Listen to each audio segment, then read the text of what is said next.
And the more you do that over and over, the easier it's going to get to be able to feel love and appreciation in place of loss and pain.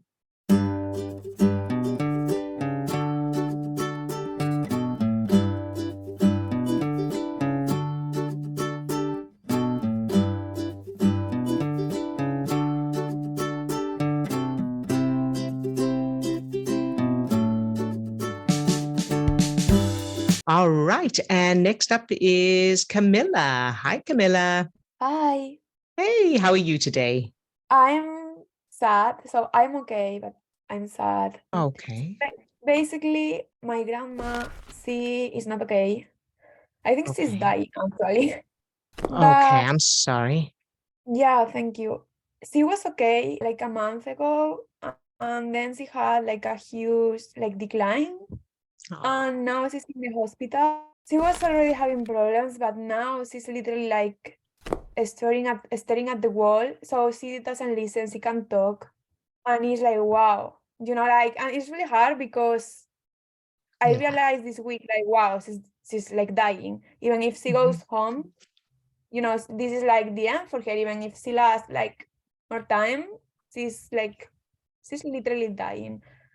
I don't know. I think it's so sad because I can't imagine like my life without her because she was like the only person that made me feel as a child loved and appreciated, and she made me feel really confident. Yeah, I feel really sad.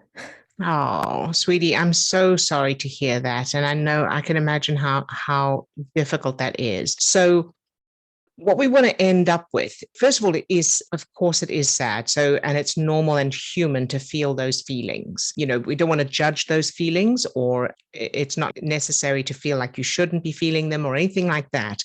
But in addition to that, we want to help you to change your focus and change your perception so that it makes it easier on you, and so that it's affecting you and your grandmother as a result, in a more positive way. One of the things to remember, so answering the conscious mind first, is that your grandmother's time, it seems, is coming to an end now. Asking yourself, what does dying mean to you? Let's start there. So what is the fact that she's dying, or that someone is dying? What does that mean to you? I think it's all good for her because she's Mhm. going to like another like a stage of like her journey. I don't think that like death is the end, so it's all Okay. good for her. I think she's going Good. to meet like my grandpa, all the people who she cares about. It's more for me, Yes. because I'm here and I That's right. can go with her. That's it. Yeah. So that's good that you're able to see that it's a good thing for her, and keep thinking of that, because when we're happy for someone else, and we're great for someone else's experiences, it helps to produce, lower stress chemicals, produce feel good chemicals, and change the context of it. I know when my mum died, I did a similar thing. I imagined, I thought, oh, well, she's going to see her parents and her sister and, all of that. And I kept thinking of that, thinking, oh, but it's so nice for her. And one of the things I was grateful for was that it wasn't like a violent end or anything like that. I kept being grateful for the things. And I thought, well, she wasn't around for COVID, which would have been, that kind of thing can help. Now, the main frame of this experience for you, from what I can make out, is the fact that your grandmother was the only one that you felt loved by in your childhood. Is that right? Yes. That's going to be adding a whole aspect, a whole extra level to the loss. And so your conscious mind knows that, but you've created new childhood memories with your parents, haven't you? Yes. Every time that thought comes to you of the only person who actually loved me as a child, or who showed me love as a child, I'm now going to lose them, correct that in the moment, right? Correct it in the moment and go, number one, I'm grateful for her, great for the time I had with her. And number two, play the new childhood memories of your parents, so that you're not allowing that the unconscious part of your brain and the child in you to believe that they didn't love you. Does that make sense? Yes. Good, good. And how would it feel to be able to do that? I know that that's always there. Mhm. It's going to make me feel better. Yeah. But sometimes I find that like difficult to like replay any memories, that like I have to like push to do that, like Mhm. make a hard effort, while with Okay. my grandma is like really easy, you know. Yeah. Yeah. Then there may be a couple of reasons for that. There may be other memories that need to be changed, or it may be that your conscious mind is interfering. In other words, I know that you are dealing with your parents in real time, so that may be interfering with the new childhood memories. Or Mm, it may feel like you're going to lose something if you change your parents completely. yeah. So let's start there. If, let's say, we could wave a magic wand so that your parents, we could go back in time and change it all for real, so that your parents weren't the way they were and they were absolutely amazing. They were like your grandmother. What would be wrong with that? I'm not sure. Okay. Do you feel like there would be anything wrong with it, or is it just that you can't think of what would be wrong with it, or is it a case of, yeah, I can't think that there wouldn't be anything wrong with it? I'm not sure. Like when I thought about what you said, I felt good. Like, oh yes, like this is really good. Uh-huh. But I feel like my mind or my brain doesn't want to let go. Like my mind is like okay with the situation, even though I am not. You know, it's like Yeah. familiar, it feels good, it feels like love. Yeah. Okay. I was wondering if that was the case. Let's take one parent at a time. Let's go for your dad first. So if your dad was relaxed and amazing and confident and fun and all of the things you would have liked him to have been when you were a child, and that your relationship with him was very similar to your relationship with your grandmother, what would that have been like? How would you feel now if that was the case? My dad is easier for sure. Mhm. So I feel more now that I'm playing that, I feel like confidence. Like I'm Good. protected. I have that like confidence. Very good. Yes. I figured your dad would be easier. That's why I wanted to start with him. Practice that. Okay. So that's one thing to do. Now let's go to your mum.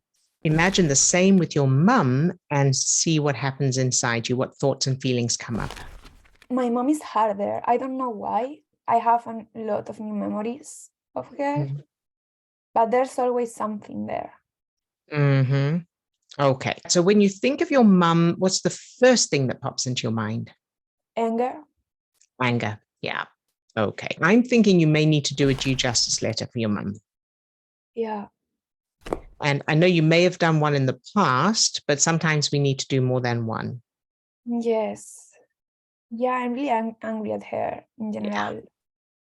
Yeah. So do the due justice technique. For everybody watching, I'll put a link to it in the description of this video. Do the due justice letter to your mum, then see if you're able to imagine her the same as you did with your dad, Mm. and notice what happens again. So it's checking each piece of the machine to see where the squeak is or where the sticky bit is, and then we can address it. So doing that first, then seeing if you can imagine your mum. And if you can't, again, notice what happens when you try. And Mm. then you'll know, okay, so this is what's coming up. And if you can't really sort of figure it out, just ask yourself, okay, so as I think of my mum, what's the first thing that pops into my head? So like now it was anger. After you've done the due justice, it may be something different. And Yes. then you'll know what next to address. Does that make sense? Mm. Yes. Okay. So now let's go back to your grandmother. And what's your favorite memory of your grandmother? I have so many. What's the first one you think of? Like traveling with her, being in Ibiza with her, and eating like breakfast, not lunch, breakfast in the morning, near to Yeah. the pool, and being there with her, talking about what we are going to do later, things that we want to buy. Yeah. Wonderful. Wonderful. Okay. So I want you to take that scene now, having breakfast together, talking about all the things you're going to do and all of that, and create that as a kind of touchstone. Mm. Okay. So just keep playing that over and over with all the good feelings so that you're creating feelings of appreciation and love and connection. And the thing to remember is that as you do that, even though your conscious mind knows you're just imagining it, the unconscious part of your brain, as long as you allow it, will believe you are experiencing that right now. Yes. Okay, it'll create the same feelings. And the more you do that over and over, the easier it's going to get to be able to feel love and appreciation in place of loss and pain. Does that make sense? Yes, I'm scared of losing the qualities that she has. So I always wanted to be like her. Yeah. As long as I have her like in front of me, it's easier to be that to like do the things that she does, I think how she thinks. Yeah. And I feel like I'm going to lose that. Even if I try to remember, I'm not going to be able to remember how to be like her. Okay. Very good point, sweetheart. That's a really good point. How about getting a journal, some kind of journal or book, or it could be on the computer, but it's nice if it's a physical thing, and write down all the qualities you love and appreciate about your grandmother and that you want to make sure that you remember and you keep, so that you've got this book that contains all of those pieces, and you can do little pictures or, photos, or you can make it nice so that you can always refer to it as a reminder. How would that feel? Yeah, that it's like a really good idea. I will do that Great. for sure.